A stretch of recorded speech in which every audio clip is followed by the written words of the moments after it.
ہر مذہب کا ماننے والا اپنی محفل یا سیمینار یا جلسوں کا آغاز اس چیز سے کرتا ہے جو اس کے یہاں سب سے بابرکت، باعظمت اور شان و شوکت والی کتاب ہوتی ہے۔ اور چونکہ ہمارے مذہب اسلام میں قرآن کریم ایک ایسی بابرکت، باعظمت اور شان و شوکت والی کتاب ہے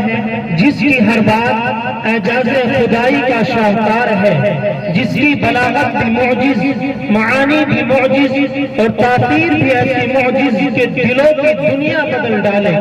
جس کے اندر وہ مقناطیس ہے جو دلوں کو کھینچتا ہے، جس کے اندر وہ راز ہے جو اندر کی تاریکیوں کو منور کر دیتا ہے۔ پانی کا ہر قطرہ، آگ کا ہر شعلہ بزبان قال و مال یہی کہتا ہوا نظر آتا ہے، وحدہ لا شریک لہ، وحدہ لا شریک لہ۔ اور خود خلاق عالم نے اپنے قرآن کریم کے اندر ارشاد فرمایا، وَإِن مِّن شَيْءٍ إِلَّا يُسَبِّحُ بِحَمْدِهِ وَلَٰكِن لَّا تَفْقَهُونَ تَسْبِيحَهُ کہ اے لوگوں، ہم نے اس روئے زمین پر کوئی بھی چیز ایسی نہ بنائی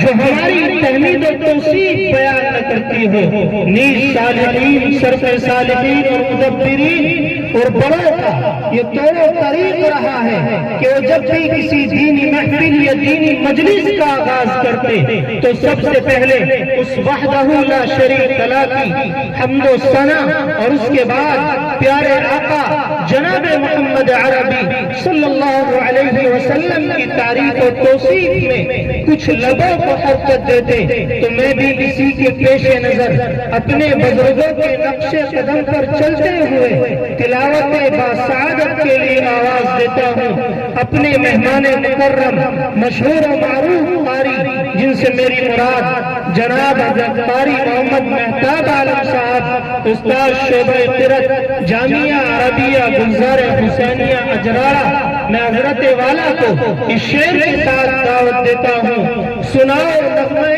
قرآن کہ ہم بیدار ہو جائیں، سناؤ نغمہ قرآن کہ ہم بیدار ہو جائیں، اندھیروں سے نکل کر صاحب انوار ہو جائیں۔ قاری صاحب تشریف لائیں۔